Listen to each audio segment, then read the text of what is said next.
Welcome to Council Connection. I'm Dick White, Mayor and Durango City Councilor. This program is designed to give you a snapshot of happenings at the most recent Durango City Council meeting. This time we look at the November 7th meeting.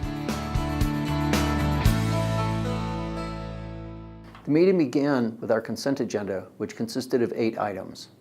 There's usually no separate discussion of these items unless a council member or citizen requests an item be removed from the consent agenda and considered separately.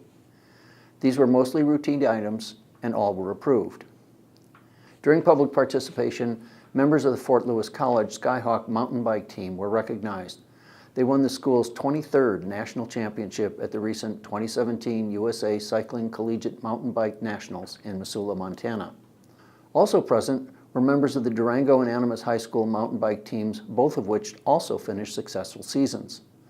Among those speaking during public participation were Kevin O'Connor from San Juan Basin Public Health. He helps residents throughout La Plata and Archuleta counties understand and navigate through healthcare programs and assistance which remains available despite recent changes. Health insurance is still available, assistance to help pay for it is still available, and the assistance that we provide from San Juan Basin Public Health to members of the public is also still available. You've probably also heard about the rate increases that have been in the news, and that's certainly a reality, but the reality also is that the formula for adjusting assistance to help people pay for their health insurance goes up in tandem with the rates, and therefore the reality is that people who are receiving assistance through Connect for Health will not see an increase in their costs. You can get more information by contacting San Juan Basin Public Health. Also appearing were former City Councilor Christina Rinderle and KSUT Public Radio Executive Director Tammy Graham. KSUT has received a challenge from the Southern Ute Tribe to raise $1 million toward new studios by next October, which the tribe will then match dollar for dollar. And it's something I think many of us take for granted as we're turning on the radio, as we get ready for work in the morning or driving home, that we actually have that in rural Colorado, because it is so important that we're able to connect to the nation and the world in our part of the country. So I think that is very important. You can learn more on how to help by visiting ksut.org. The primary topics for this meeting were 2 legislative hearings on the 2018 budget and 2018 appropriation ordinance. The proposed operating budget is in the amount of $78,937,314, which includes operating expenditures, interfund transfers, and transfers to the capital improvement program. The capital improvement funds comprise of an additional $9,711,294 in expenditures. The budget process actually began in July and has continued with a series of public meetings and council study sessions. One person did address council during the hearing, with council poised to take a final vote on the plan at its December 5th meeting. In quasi-judicial business, we concluded the hearing on the annexation and initial zoning of Puckett Electric property at 73 Jameson Drive.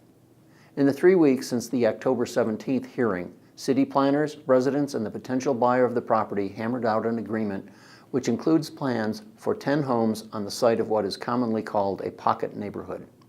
What's known as a hammerhead cul-de-sac would provide adequate room for turning vehicles without a requirement to connect Jameson to Colorado Avenue at this time. The agreement received favorable feedback from council. And lastly, council was asked to approve acquisition of what's known as the Garlic parcel, just west of the US 160-550 Farmington Hill intersection.